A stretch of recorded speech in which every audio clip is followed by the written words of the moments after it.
Hello everyone, welcome back to my channel. This is Namjit and today I'm going to talk about IELTS speaking. So there are two types of people. কিছু মানুষের জন্য এটা খুবই easy, one of the easiest module in IELTS exam, and এখানে কিছু মানুষ আছে যারা এটা নিয়ে খুব বেশি প্যারা খায়, তাদের কাছে এটা one of the hardest module in IELTS exam. So আজকের ভিডিওটাতে আমরা এই বিষয়গুলো নিয়ে কথাবার্তা বলবো এবং ফাইন্ড আউট করার ট্রাই করবো কেন স্টুডেন্টরা এই বিষয়টা নিয়ে এত বেশি প্যারা খাইতেছে, অ্যান্ড কিছু টিপস শেয়ার করার ট্রাই করবো যেটার মাধ্যমে আপনি আপনার স্পিকিং স্কিল ইমপ্রুভ করতে পারবেন। এবং যেগুলো আমি ইউজ করি আমার ক্ষেত্রে অনেক বেশি হেল্পফুল ছিল এই টিপস গুলা, স্ট্র্যাটেজি গুলা। সো আমি মনে করি যে এটা আপনাদের ক্ষেত্রে অনেক বেশি হেল্পফুল হবে। So let's start the video.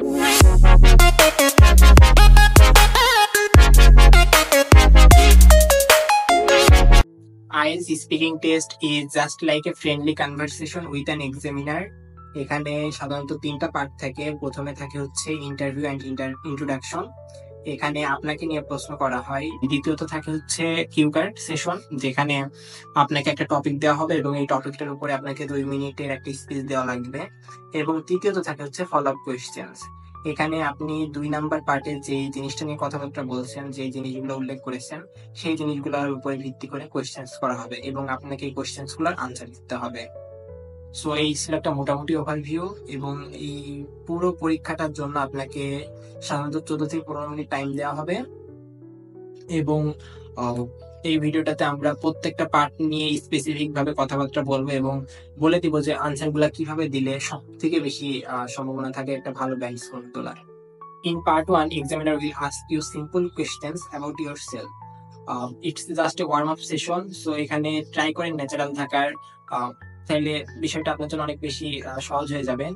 এখানে মূলত আপনাকে নিয়ে কোয়েশ্চেন্স করা হয়, লাইক আপনার নাম কি, আপনার বাবা মাকে নিয়ে কোয়েশ্চেন করা হতে পারে, আপনার পড়াশোনা নিয়ে, আপনার হবিজ নিয়ে, ইভেন আপনার ফেভারিট ফুড নিয়েও কোয়েশ্চেন্স করা হতে পারে।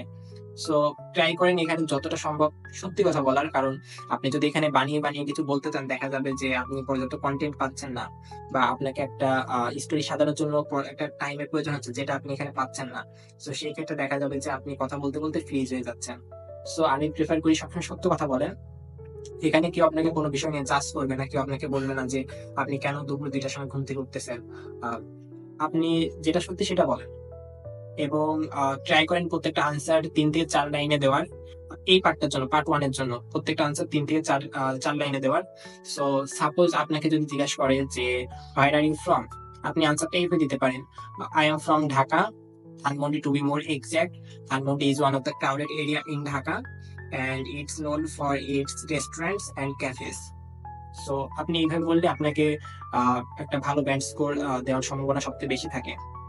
In part 2, where you will get a cue card with a topic, and আপনাকে এই টপিকটা সম্পর্কে প্রিপারেশন নেওয়ার জন্য 1 মিনিট টাইম দেওয়া হবে এবং এই 1 মিনিট প্রিপারেশন নিয়ে আপনাকে মূলত 2 মিনিট কথা বলতে হবে। সো এই পার্টটাতে সব থেকে ইম্পর্টেন্ট যে জিনিসটা সেটা হচ্ছে কন্টেন্ট, কারণ আপনার কাছে যদি পর্যাপ্ত কন্টেন্ট না থাকে আপনি 2 মিনিট কি কথা বলবেন। So make sure that you have enough content, এবং এই জিনিসটা আপনি কিভাবে করতে পারেন সেটা আমরা আপনাকে বলে দিব। এবং দ্বিতীয় যে ইম্পর্টেন্ট জিনিস সেটা হচ্ছে ফ্লুয়েন্ট থাকা কথা বলার সময়, এবং কনফিডেন্ট থাকা। আপনি যদি কনফিডেন্ট না থাকেন আপনি ফ্লুয়েন্টলি কথা বলতে পারবেন না। সো এই জিনিসগুলোর উপরে খেয়াল রাখুন, কারণ আপনি যদি কথা বলতে বলতে পজ হয়ে যান বা ফ্রিজ হয়ে যান আপনাকে এটার জন্য নাম্বার কাটা হবে, এবং আপনি যদি 2 মিনিটের কম কথা বলেন সেক্ষেত্রেও আপনাকে নাম্বার কাটা হবে। সো এখন কথা হচ্ছে কন্টেন্ট কিভাবে বানাবো। কন্টেন্ট বানানোর জন্য মনে করেন যে আপনি কোনো কাউকে একটা গল্প বলতেছেন আপনার সম্পর্কে। সাপোজ আপনার কিউকার টপিক হচ্ছে এমন একটি জায়গা সম্পর্কে বলা যেখানে আপনি ভবিষ্যতে ঘুরতে যেতে চান। সো এখানে আপনি প্রথমে কি বলতে পারেন, প্রথমে বলতে পারেন জায়গাটা কোন জায়গা, কোন দেশে এটা অবস্থিত, এবং এই জায়গাটার কি স্পেশাল দিক আছে যেটার জন্য আপনি এখানে ঘুরতে যেতে চান। এবং এটা বলার পরে দেখা যাচ্ছে যে আপনার খুব জোর 1 মিনিট হয়েছে, 2 মিনিট আপনার কোনোভাবে হচ্ছে না। সো এখন আপনি কি বলতে পারেন, আপনি এখন মুভ করবেন হচ্ছে সাইড ফ্যাক্টর গুলোতে, যেমন আপনি জায়গাটাতে কবে যাবেন, কিভাবে যাবেন, কিসে করে যাবেন, কার সাথে যাবেন, এই বিষয়গুলো আপনি অ্যাড করতে পারেন। এবং এই জিনিসগুলো অ্যাড করা আহামরি কঠিন কিছু না, আপনি জাস্ট যদি একটু চিন্তা করেন তাহলে আপনি আপনার নিজে থেকেই জিনিসগুলা বানাইতে পারবেন। সো আপনাকে একটু ক্রিয়েটিভ হতে হবে এই বিষয়টার জন্য। এরপরে আসে হচ্ছে ফ্লুয়েন্ট থাকা। সো ফ্লুয়েন্ট থাকার জন্য ট্রাই করবেন যে গ্রামারের উপরে খুব একটা ফোকাস না করার, কারণ আপনি যদি কথা বলতে বলতে চিন্তা করেন যে গ্রামার হচ্ছে নাকি, গ্রামার ঠিক আছে নাকি, এটার পরে কি বলবো, তাহলে দেখা যাবে যে আপনি মাঝখানে ফ্রিজ হয়ে যাচ্ছেন। সো আপনার গ্রামার ভুল করলে যে নাম্বারটা কাটবে তার থেকে বেশি নাম্বার কাটা যাচ্ছে আপনার মাঝখানে ফ্রিজ হয়ে যাওয়ার জন্য। এবং এটার একটা অনেক বড় চান্স থাকে যে আপনি যখন ফ্রিজ হয়ে যাবেন তখন আপনি যে কন্টেন্টটা সাজাইছেন নার্ভাসনেসের কারণে ওই কন্টেন্টটা আপনি ভুলে যাবেন। সো ট্রাই করবেন যে ফ্লুয়েন্ট থাকার গ্রামার হচ্ছে কি হচ্ছে না ওইটা আন্দার উপরে ছেড়ে দেন, এবং অবশ্যই বাসায় যখন প্র্যাকটিস করবেন তখন তো অবশ্যই খেয়াল রাখবেন, কিন্তু যখন আপনি আসল পরীক্ষায় বসবেন তখন ট্রাই করবেন যে ওই বিষয়টা নিয়ে খুব একটা চিন্তা না করার। এবং অ্যাডভান্স ভোকাবুলারি সম্পর্কে যদি বলতে হয় তাহলে বলবো যে অ্যাডভান্স ভোকাবুলারি আমরা সাধারণত অলরেডি জানি বিষয়গুলো কি, কারণ যারা আইএলটিএস এর প্রিপারেশন নেয় তারা মূলত এইচএসসির পর থেকে নেওয়া শুরু করে। সো আপনি 12 বছর ইংরেজির একটা ইংলিশ ব্যাকগ্রাউন্ডের মধ্যে ছিলেন, এবং এটার অনেক বড় একটা চান্স থাকে যে আপনি অলরেডি ভোকাবুলারি সম্পর্কে আপনার একটা মোটামুটি ভালো ধারণা আসছে। সো অ্যাডভান্স ভোকাবুলারি বলতে কি বোঝায় সেটা আমাদেরকে আগে বুঝতে হবে। সো আমরা গুডের বদলে যদি আমরা বলি যে it's really fascinating or it's really fantastic, so এটাকে আমরা অ্যাডভান্স ভোকাবুলারি বলতে পারি, যে গুডের বদলে আমরা ফ্যান্টাস্টিক অথবা ফ্যাসিনেটিং বলছি। সো এইগুলো আর কি অ্যাডভান্স ভোকাবুলারি নিয়ে খুব বেশি প্যারা খাওয়ার কিছু নাই, কারণ এগুলা এমনি এমনি চলে আসে। আবার আপনি যদি এইগুলো খুব ইউজ না করেন সেক্ষেত্রে আপনার খুব বেশি নাম্বার কাটা যাবে এমন না, কিন্তু আমি বলবো যে আপনি কন্টেন্টের উপরে এবং ফ্লুয়েন্সির উপরে সব থেকে বেশি ফোকাস করেন এই বিষয়টাতে। Part 3 is more in depth discussion. এখানে আপনি পার্ট 2 তে যেই টপিকটা নিয়ে কথা বলেছেন সেটা নিয়ে আপনাকে এখানে ইন ডিটেলসে কোয়েশ্চেন্স করা হবে, এবং আপনাকে এই কোয়েশ্চেনগুলোর আনসার ডিটেলসে দেওয়া লাগবে। সো এখানে আপনাকে সাধারণত 5 থেকে 6 লাইন করে বলতে হবে প্রত্যেকটা কোয়েশ্চেন্সের জন্য। এবং এই 5 থেকে 6 লাইন আপনি কি বলতে পারেন, এখানে আপনি প্রথম 2 লাইনে নিজের ওপিনিয়ন শেয়ার করতে পারেন, তারপরের 1 থেকে 2 লাইনে আপনি আপনার আইডিয়াকে কম্পেয়ার করতে পারেন, এবং লাস্টের 1 থেকে 2 লাইনে আপনি এক্সপ্লেইন করে আনসারটাকে শেষ করতে পারেন। সো এখানে যদি অ্যাজ এক্সাম্পল আপনাকে আস্ক করা হয় যে what do you think about visiting a new country, so এখানে আপনার আনসারটা এমন হতে পারে যে আপনি এখানে প্রথম 2 লাইনে বললেন যে I think visiting a new country is an amazing experience, it is a great way to learn something new like new tradition, new lifestyle. এবার আপনি ট্রাই করেন যে আপনার যে আইডিয়াটা আছে সেটাকে কম্পেয়ার করার। তো এখানে আপনি কি বলতে পারেন, I think visiting a new country can be both exciting and challenging because by visiting a new country we have to adapt a new environment. So এবার আপনি ট্রাই করেন যে একটা ফাইনাল এক্সপ্লেনেশন দিয়ে আপনার আনসারটাকে শেষ করার। সো এই ক্ষেত্রে আপনি বলতে পারেন overall I think visiting a new country is a great way to learn something new about the world and about myself. So এটা বলে আপনি আনসারটা শেষ করতে পারেন, এবং আশা করা যায় যে আপনি এই আনসার করলে একটা ভালো নাম্বার পাবেন আপনার স্পিকিং টেস্টে। সো এই তো ছিল 3টা পার্ট, এবং আমি ট্রাই করছি যে 3টা পার্টে যতটা সম্ভব আপনাদেরকে এক্সপ্লেন করার কিভাবে আপনারা ভালো একটা নাম্বার তুলতে পারেন।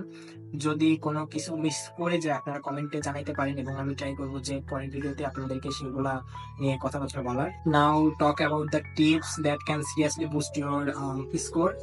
সো যদি টিপসের কথা বলতে হয় তাহলে বলবো যে আনসার মেমোরাইজ করার কোনো প্রয়োজন নেই, যতটা পারেন ন্যাচারাল থাকে ট্রাই করেন, এবং আনসারগুলোকে এক্সপ্লেন করার ট্রাই করেন। জাস্ট ইয়েস নোতে আনসারগুলো শেষ না করে যতটা পারেন আনসারগুলোকে এক্সপ্লেন করেন, এবং ভোকাবুলারি ইউজ করার ট্রাই করেন, কিছু অ্যাডভান্স ভোকাবুলারি ইউজ করেন। আই হোপ আপনারা অলরেডি জানেন যে ভোকাবুলারি কেমনি কি ইউজ করতে হয়, শুধু প্র্যাকটিসের কারণে হয়তো করতে পারতেছেন না। সো সেই ক্ষেত্রে ট্রাই করেন যে কিছু অ্যাডভান্স ভোকাবুলারি ইউজ করার, এবং স্পেশালি ফর পার্ট 2 যতটা পারেন রিল্যাক্স থাকার ট্রাই করেন, কোনো প্যারা নেওয়ার দরকার নেই, তাহলে দেখা যাবে যে আপনি কথা বলতে বলতে পজ হয়ে যাইতেছেন, এবং যার কারণে আপনার একটা নাম্বার কাটার সুযোগ থাকে। এবং পার্ট 3 এর জন্য যতটা পারেন প্র্যাকটিস করেন, কারণ পার্ট 3 তে আপনি প্র্যাকটিসের কোনোভাবে ইমপ্রুভ করতে পারবেন না, যেহেতু এখানে এনাফ টাইম থাকে না। আপনি পার্ট 2 তে এক মিনিট টাইম পাচ্ছেন আপনার আনসার গুলোকে সাজানোর জন্য, বাট আপনি পার্ট 3 তে কোনো টাইম পাইতেছেন না। সো এই ক্ষেত্রে আপনাকে অবশ্যই প্র্যাকটিস করতে হবে, না হলে দেখা যাবে যে পরীক্ষার হলে যে আপনি নার্ভাস হয়ে যাইতেছেন।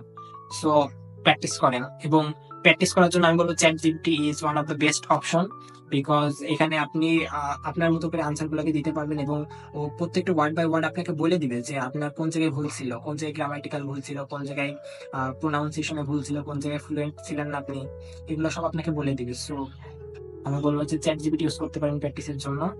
So there you have it, a full guide of IELTS speaking. If you found this video is helpful for you, please don't forget to like and subscribe.